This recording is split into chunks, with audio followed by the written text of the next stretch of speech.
Hi, everybody, and welcome back to the Writing Show Music for Battery Percussion series. This is episode 12. Today, we are going to finish our work with the Worst Ballad Ever. Um, in the previous episode, we started this for advanced or college drumline. We wrote through the verse, so to speak, and now we're going to do the chorus and the ending. Okay. So in the last video, I did not write the build into the chorus. I felt kind of silly for not doing that, so we have to do that today as well. So let us start there. All right. So with a build, I'm gonna do my one of my go-to pattern type things. I'm also gonna make this bigger. There we go.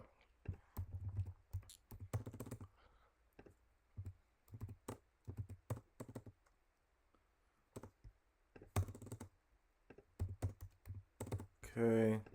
And then what's our dynamic level? Yeah. Okay. We'll do what's the dynamic level in the band? Mezzo forte? Yeah. Kind of. Good lord. Yeah, all right. Mezzo forte is our dynamic level in the band. So we'll be just a tiny bit under that. So we'll do mezzo piano. Okay. Accents, accents. Do we want more accents than that? I think so, because we're going to build. This is a. Yeah. Okay. So yeah, let's accent all of beat 4. Yep. And then we'll write the next measure for the snare. We'll do a 2-measure phrase per instrument this time instead of 1 measure. We'll do an accent, then a tap roll.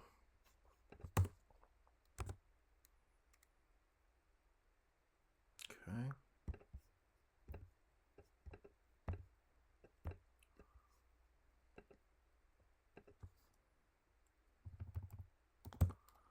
Then so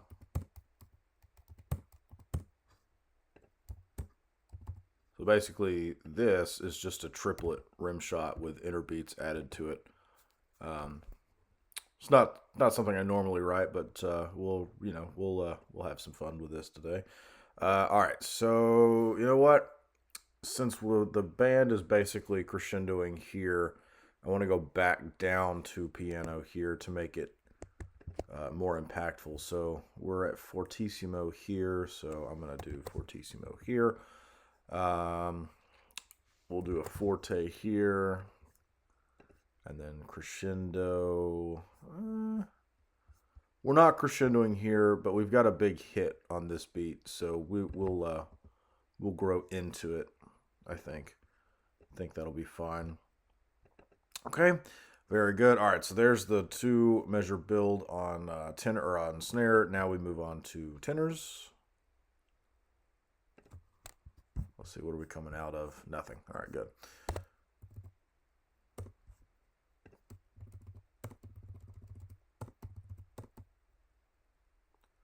We'll just kind of mirror this rhythm on the tenors.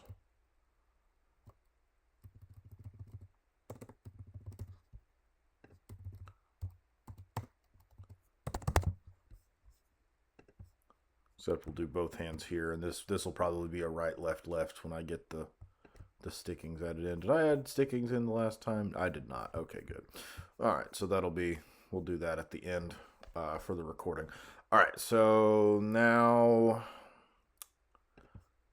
we'll copy this and transpose. So okay, so there's our tenor rhythm transposed, or our snare rhythm transposed for the tenors. So that's very good. Now for bass drums, let's see if I can copy and paste something. Oh, there we go. We can copy it from the very beginning and just remove the accents of the dynamic marking. Look at that. I am so insightful and resourceful. Okay, so we'll do that. Get rid of the dynamic marking, replace it with mezzo piano. Oh, wait a minute. Hold on. I don't even have to do that. I could just copy this whole measure. Look at that. I'm a genius, everybody.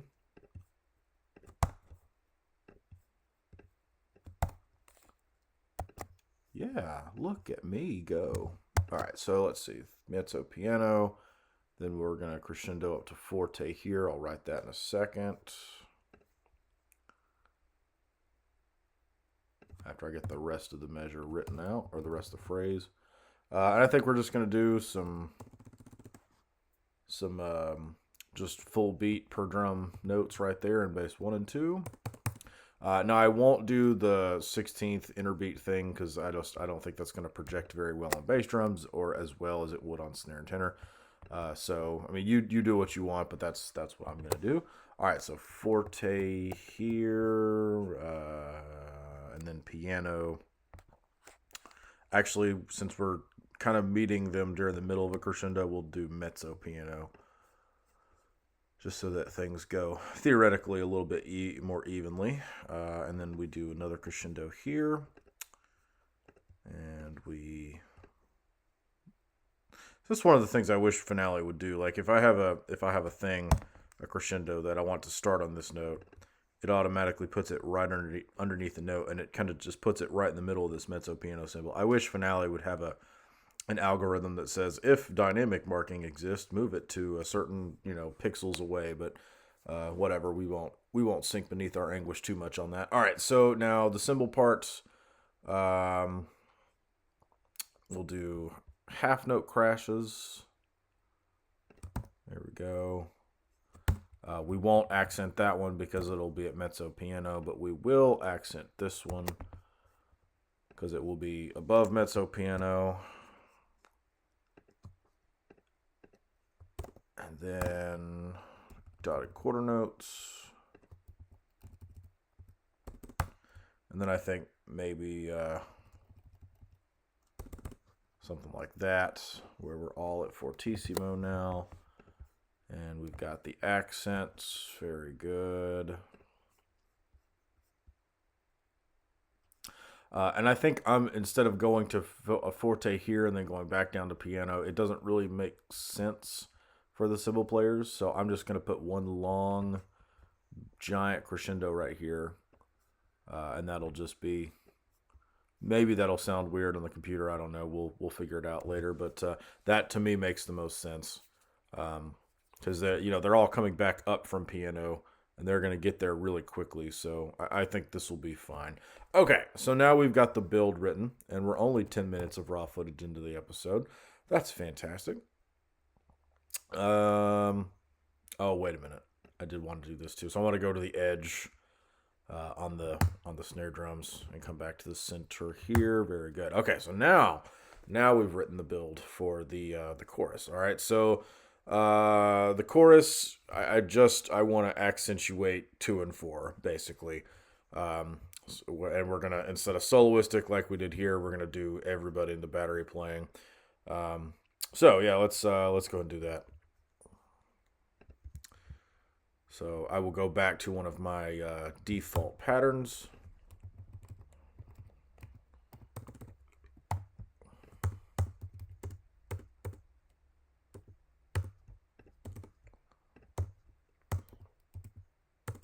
Okay. I'm gonna go ahead and write the sticking in here because I want a double stop here and then left, right. That's what I want that to be stuck as. So I'm going to write that as a general reminder for myself. I probably would have remembered it, but just to be safe.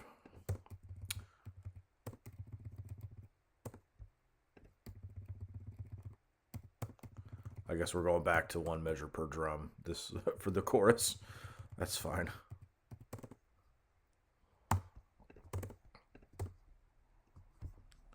We can copy that. Should have put an accent on it first, but that's okay. Boom, boom. All right.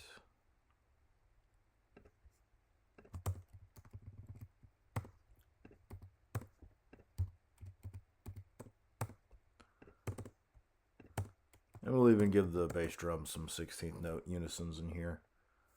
Okay, let's see. So now for cymbals, we'll do 2 dotted quarter note crashes. and then a quarter note rest or dotted quarter note rest, another quarter note or dotted quarter note crash. We're essentially going to accent 2 and 4 here, but I wanted the big downbeat there. So, okay, I'm not going to write sticking in for any of this because I'll remember that. That's fine. Okay, very good. All right, so now let's see if we can copy and paste. I'm looking for this rhythm right here. Actually, let's do this one since there's no dynamic at the beginning of it. Okay. Then I think I want this one. We'll copy it for all of the drums.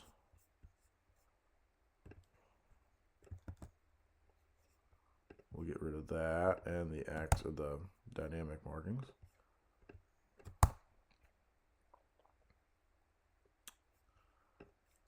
Then for snare drum, there we go. All right, so now let's we'll do some more transposing for snare to tenor. Okay, let's see, and we'll even do it in the bass drums. There we go, very good. Okay, and then that's not what I meant to do. There we go. I'm now realizing I forgot to write beat 4 in the tenors, so let's go ahead and clean that up as well. Matter of fact, I can even do it with the copy and paste tool and not transposing anything now because I am a genius and there's nothing anybody can say to prove me wrong. Okay, so this measure in the cymbals, we're just going to continue the 2 and 4 thing we got going on here.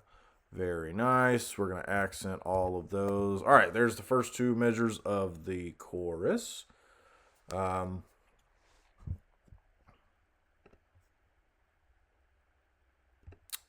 Let's do some more copy and paste. We'll edit this just a touch, just to make it a little bit more, or a little bit less stagnant. Except for the bass drums. We don't care about the bass drums. That'll work.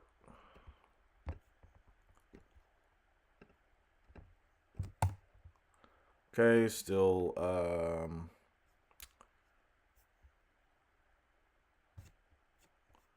yeah, we'll just keep this going. Okay. All right, so now we're in another build here. It's a quarter or dotted quarter note build, so let's do something unique here. So let's see. I want to do something with a 9-lit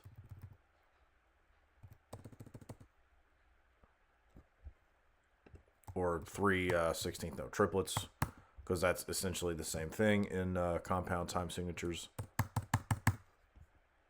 Okay. And then we're going to go really off the rails and write a really hard rhythm. It's going to be really hard to stick in the drums, or really weird sticking, I should say. Yeah.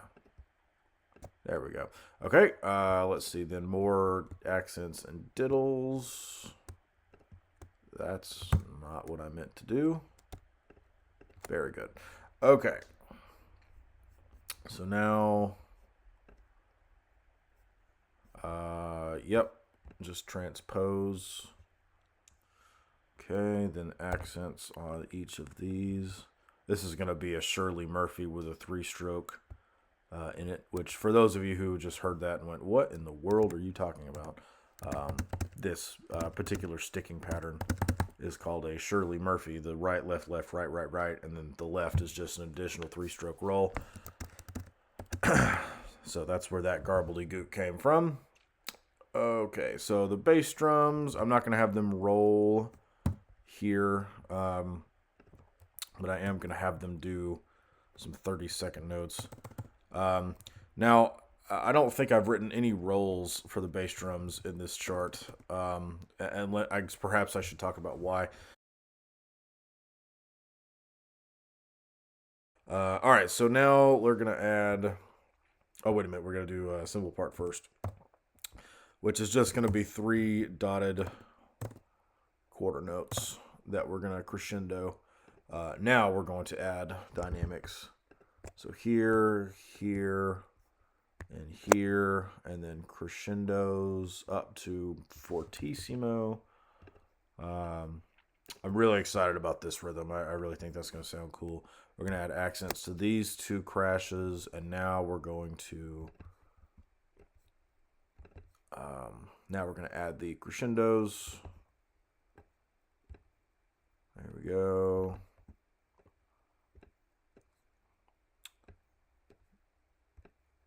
Very good. Okay, so now we're in the last 4 bars of the chorus. So let's do some copy and paste, but not for the whole phrase.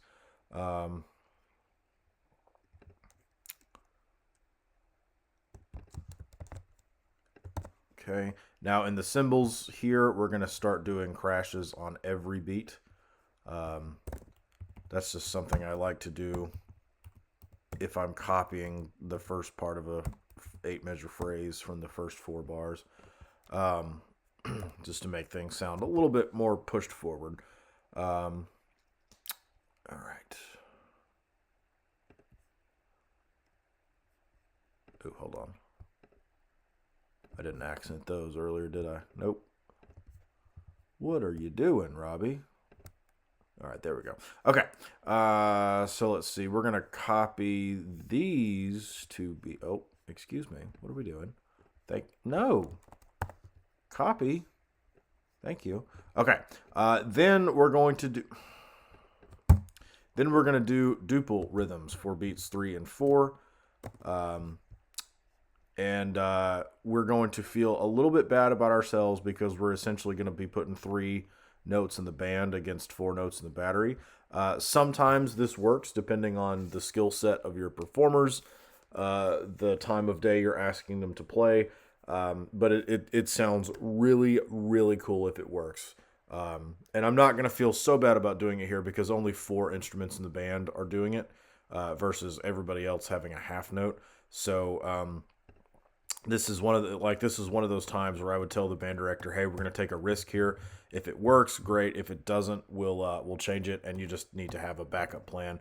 Of course, my backup plan would just be to copy this measure again, but we're gonna write some straight notes, or straight 8th notes and 16th notes. Which again, I don't remember if I talked about it in the last episode, but if you're in a compound time signature, like 12/8, 9/8, 6/8, whatever, and you want straight 8th notes and straight 16th notes, like not triplets, you just write whatever note you want with a dot, and it magically plays as if it were in 4/4. So let's see. I think we're gonna split the 16th notes from snare to tenor. So tenors will play 16th notes here, and snare drums will play 8th notes, and then we'll vice versa the entire thing. There we go.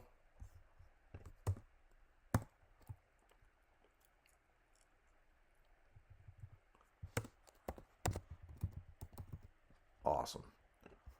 All right. Now again, this is risky. So if you know right off the bat that your drum line or your band will explode if this happens, then don't write it. But I'm writing for the computer, not any particular group, so that's what we're gonna do.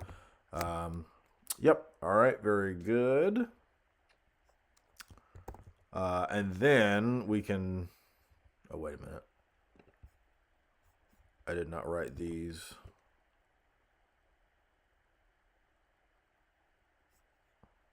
Oh yeah, I gotta do that.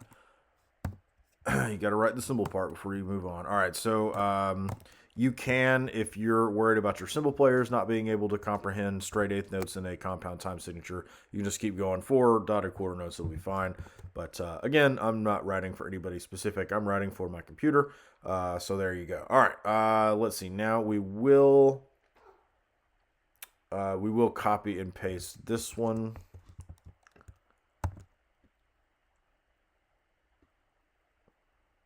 Yep. And then, oh, there's one of my cats losing her mind. Yes, come say hi.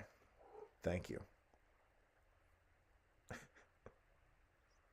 Always when I'm working. Yep. Okay, bye. Okay. Pardon the interruption. Let's see. Let's see if I can copy and paste and Frankenstein some things together to make something cool. We'll see.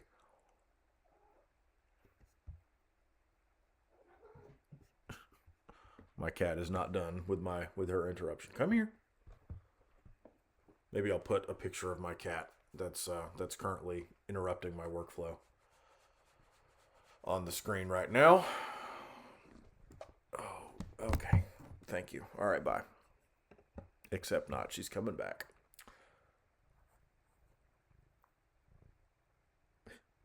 Maybe you can hear her. She's purring like a madman. She's a very, very happy kitty. And she's very happy with herself right now because she's interrupting my drumline writing video. Thank you. Her name's Ellie. All right, I think I can make this work. She's perched herself on top of the chair I'm sitting on. So you may or may not hear her come through the microphone because she's absolutely just content with life right now. So she's purring. But anyway, all right. So let's see. I didn't see anything that I could copy and make something cool out of. So we're gonna create something new. Oh, by the way, the band is doing essentially a dotted half note, 3 out of the 4 beats with a crescendo and a forte piano. So we're going to do something similar, but not quite.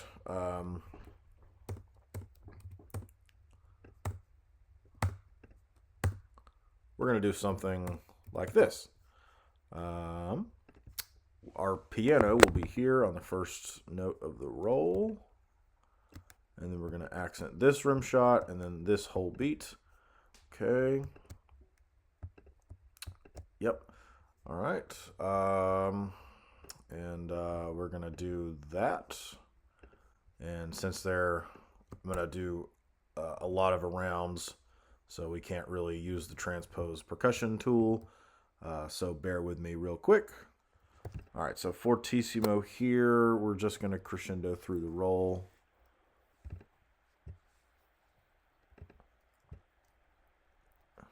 Now she's biting me. Thank you.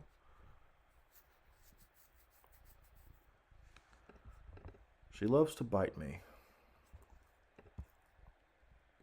Especially when she feels like I'm not giving her enough attention.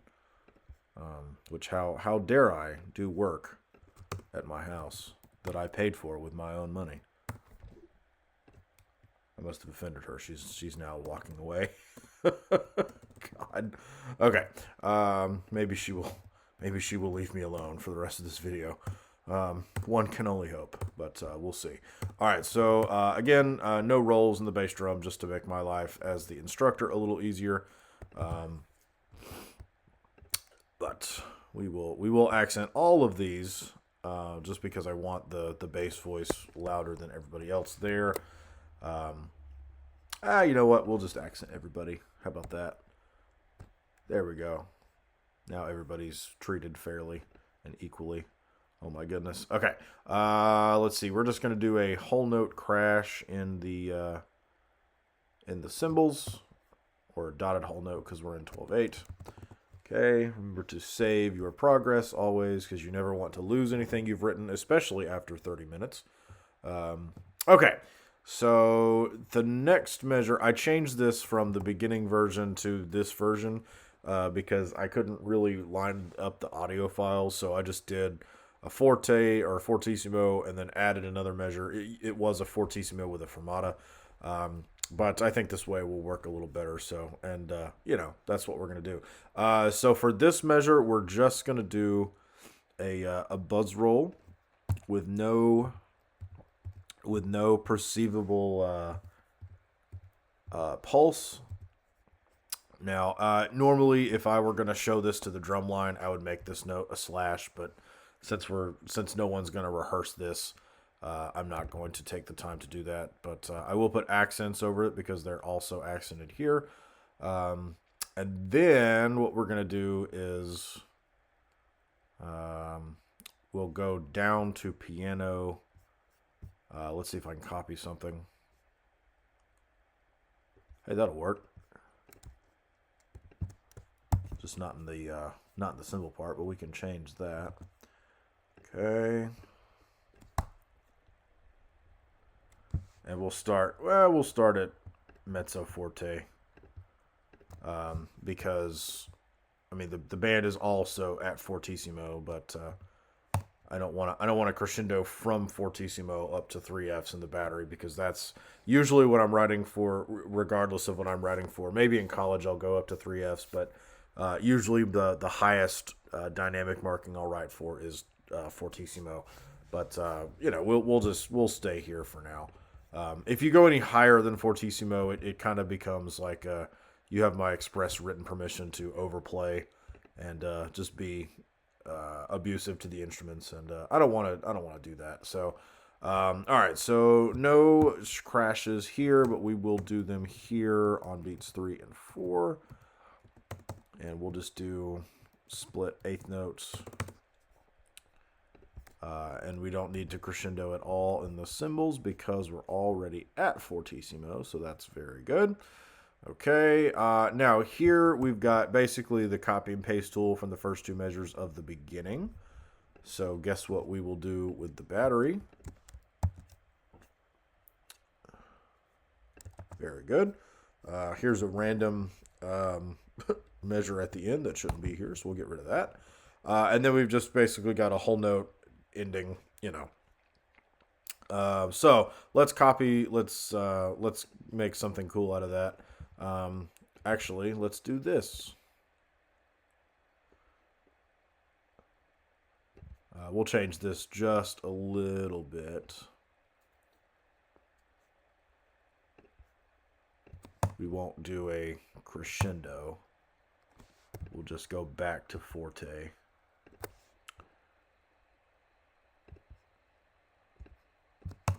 Where's that 9-lit? There it is. Oops, no cymbals. There we go. Now for the bass drums, we're going to do a 30-second note split again. Let's see if I can find that. There it is.